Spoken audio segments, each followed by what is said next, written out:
For nearly 2,000 years, she has been called a prostitute,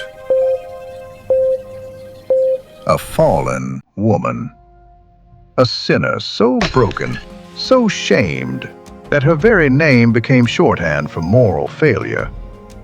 The word Magdalene was used to name homes for wayward women across Europe for centuries.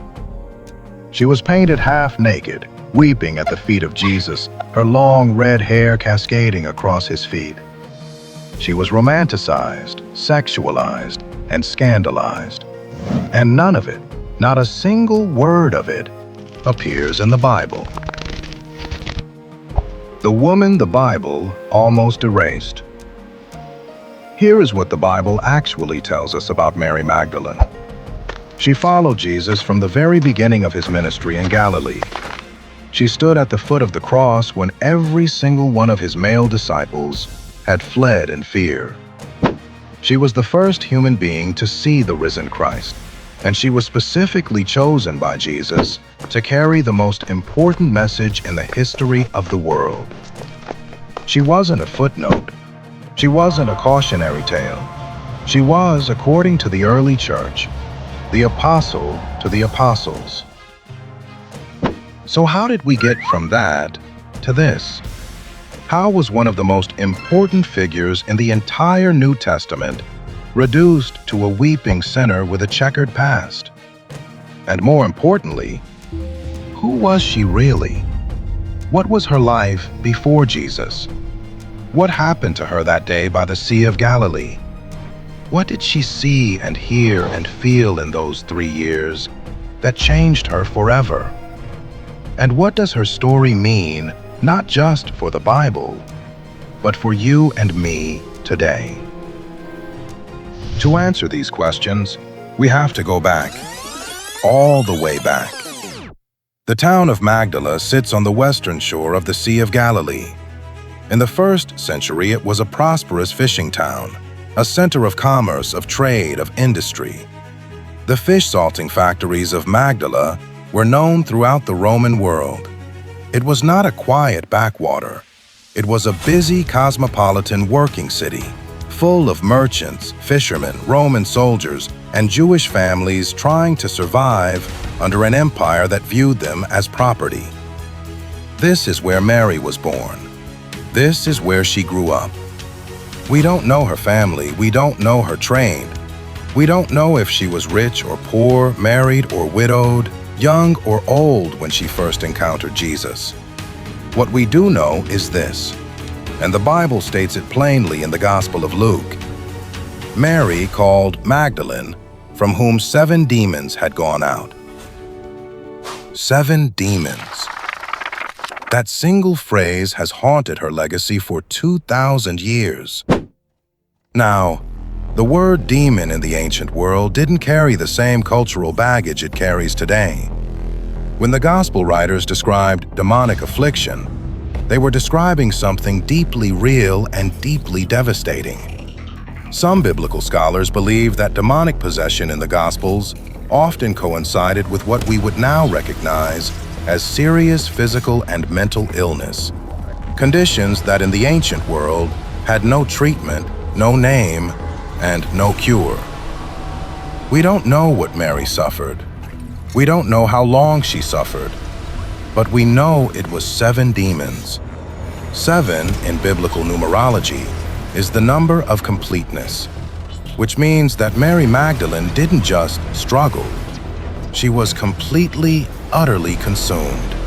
Her life, whatever it looked like before, was not her own. And then one day she met Jesus of Nazareth, and he set her free. Luke doesn't dramatize it. He doesn't give us a long scene of weeping and repentance. He states it simply, matter-of-factly, almost casually. The demons left her. And that was it. That was the beginning of everything. Before we continue Mary's story, we need to stop and address the lie. Because the transformation of Mary Magdalene from faithful disciple to reformed prostitute didn't happen by accident.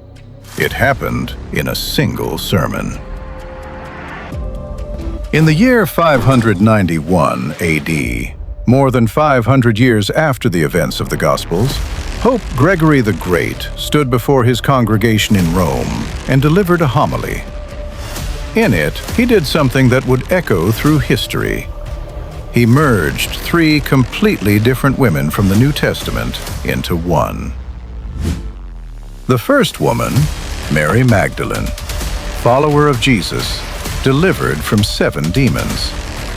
The second woman, a different Mary, the sister of Martha and Lazarus, who anointed Jesus' feet with expensive perfume. The third woman, unnamed in the Gospels, described only as a sinful woman who wept at Jesus' feet in the house of a Pharisee. Pope Gregory looked at these 3 women and declared, "They are all the same person." And the sinful woman, whose sin is never specified in the text, he concluded must have been a prostitute. Just like that, in one sermon, the most faithful female disciple of Jesus Christ became, in the eyes of the Western Church, a woman of the night who had been saved from her own moral ruin. Now, to be fair to Pope Gregory, he wasn't necessarily acting with malicious intent. Biblical conflation was common in early Christianity, as scholars attempted to make sense of the many women named Mary in the Gospels. But the consequences were catastrophic for her legacy. For the next 14 centuries, this false identity became doctrine in the Western Catholic Church. She was painted as a penitent sinner. She was the patron saint of repentant prostitutes. Her very name was used to build homes called Magdalene asylums, where fallen women were sent to do penance and labor. And all of it, every single thread of it, was built on a mistake. It wasn't until 1969, less than 60 years ago, that the Catholic Church quietly revised its liturgical calendar, officially separating Mary Magdalene from the sinful woman of Luke 7. And in 2016, Pope Francis elevated her feast day to the same level as the male apostles, officially recognizing her as Apostola Apostolorum, the apostle to the apostles. But by then, the damage had been done. 14 centuries of art, literature, music, and cultural imagination had already cemented the myth. So let's strip it all away.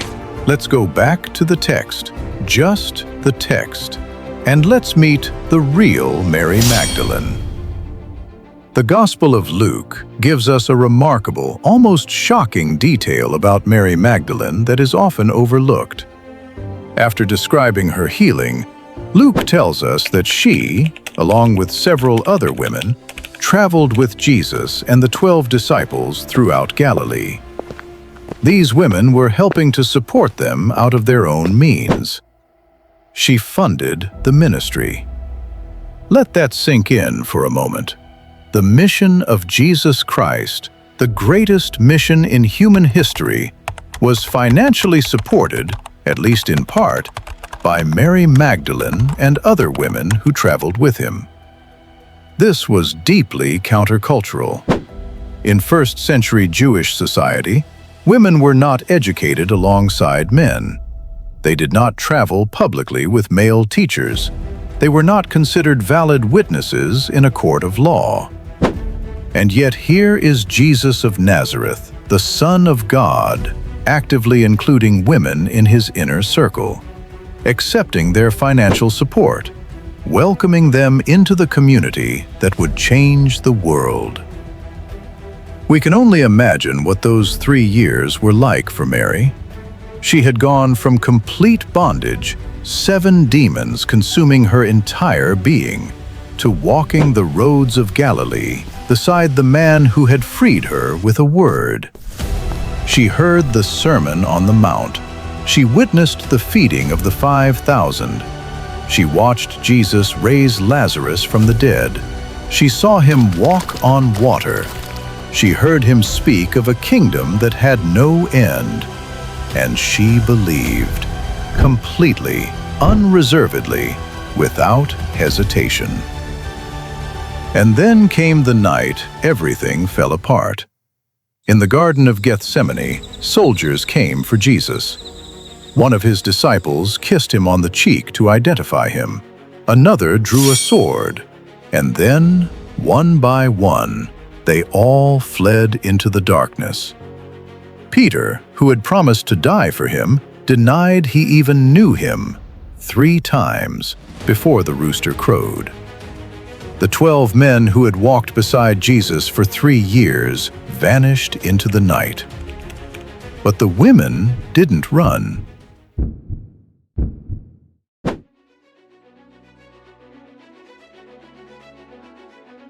The Gospel of Mark tells us that Mary Magdalene, Mary, the mother of James, and Salome watched the crucifixion from a distance. The Gospel of John tells us that Mary Magdalene stood at the foot of the cross itself, close enough to hear Jesus speak his final words.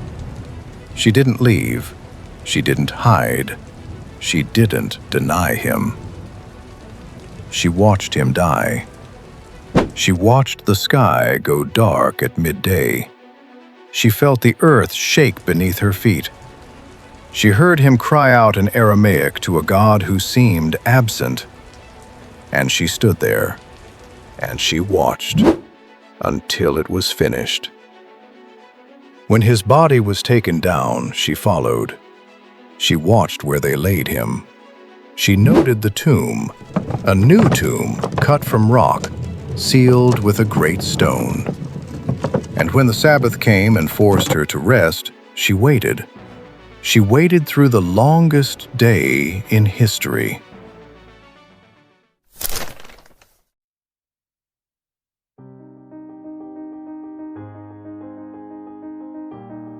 The Gospel of John gives us the most intimate, detailed account of what happened on the morning of the 3rd day.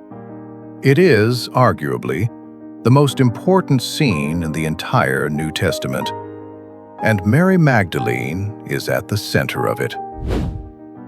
She arrived at the tomb while it was still dark. Think about that. She didn't wait for full daylight. She didn't wait for the disciples. She came before the sun had even risen, carrying spices to anoint a body she believed was still there. And when she arrived, the stone had been rolled away. She didn't rejoice. She didn't think resurrection. No one was thinking resurrection. She thought grave robbers. She thought desecration. She thought, in her grief, that someone had taken him and she didn't know where they'd put him. She ran to tell Peter and the other disciple. They came, they looked, they saw the empty tomb, and they went home. But Mary stayed.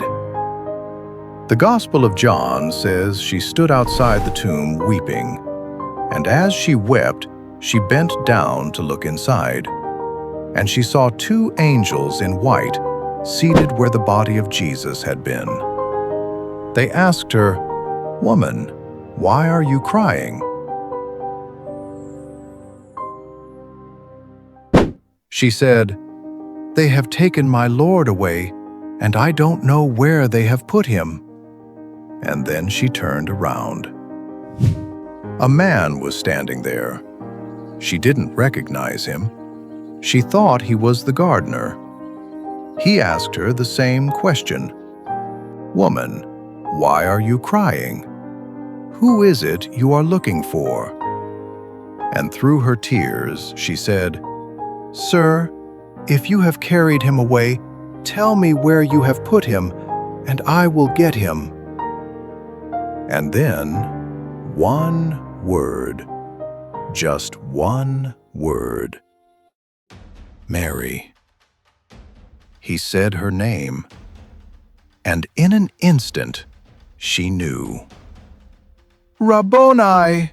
she cried, which means teacher. She reached out for him. She grabbed hold of him. The man she had watched die 3 days ago was alive, standing in a garden, saying her name. Jesus said to her, "Do not hold on to me, for I have not yet ascended to the Father. Go instead to my brothers and tell them, I am ascending to my Father and your Father, to my God and your God." He could have appeared to Peter, the leader of the disciples. He could have appeared to John, the beloved disciple. He could have appeared to his own mother, but he didn't. The first person the risen Christ revealed himself to, the first human being in history to see the other side of death, was Mary Magdalene. And he gave her a job to do. Go, tell. She ran. The Gospel of John says simply, Mary Magdalene went to the disciples with the news, "I have seen the Lord." That word, the word she carried in her chest as she ran through Jerusalem, was the hinge on which all of human history would turn. He is risen, and she was the one who said it first. Why does this matter? Why does it matter that Mary Magdalene has been misrepresented for 1,400 years? It matters because of what her real story tells us about Jesus. In a world that dismissed women as unreliable witnesses, Jesus chose a woman to be his first witness. In a culture that valued social status and religious pedigree, Jesus chose someone marked by suffering and stigma. In a moment of cosmic significance, the most important announcement in history, Jesus entrusted the news to someone that the world would have dismissed, overlooked, and erased. And maybe that's the point. Because throughout the Gospels, Jesus has a pattern. A very consistent, very deliberate pattern. He goes to the people that everyone else has written off. The lepers, the tax collectors, the Samaritans, the bleeding woman, the demoniac living among the tombs, and Mary Magdalene, tormented, broken, consumed, fit that pattern perfectly. She wasn't chosen in spite of her suffering. She wasn't chosen after she cleaned herself up and got her life together. She was chosen in the middle of it, while the demons were still there, while her life was still in ruins. And perhaps, just perhaps, that is the most important thing her story tells us about who God is. Not a God who waits for you to be worthy. Not a God who turns away until you've earned your place. But a God who walks into the worst moment of your life, looks you in the eye, and says your name. Mary Magdalene stood at the cross when everyone else ran. She showed up at the tomb before the sun rose. She didn't abandon him in his death, and he didn't abandon her in her suffering. That is the story the Bible tells about her. Not a prostitute, not a cautionary tale, not a woman defined by her past, a woman defined by who she followed and who followed her. Thank you so much for watching this video. If this story meant something to you, please share it. Because Mary Magdalene spent 1,400 years having her story told wrong. The least we can do is tell it right. If you want to go deeper, subscribe to the channel. We have a lot more where this came from. And if you feel led to support what we're building here, You can find us on Patreon. God bless you, and I'll see you in the next one.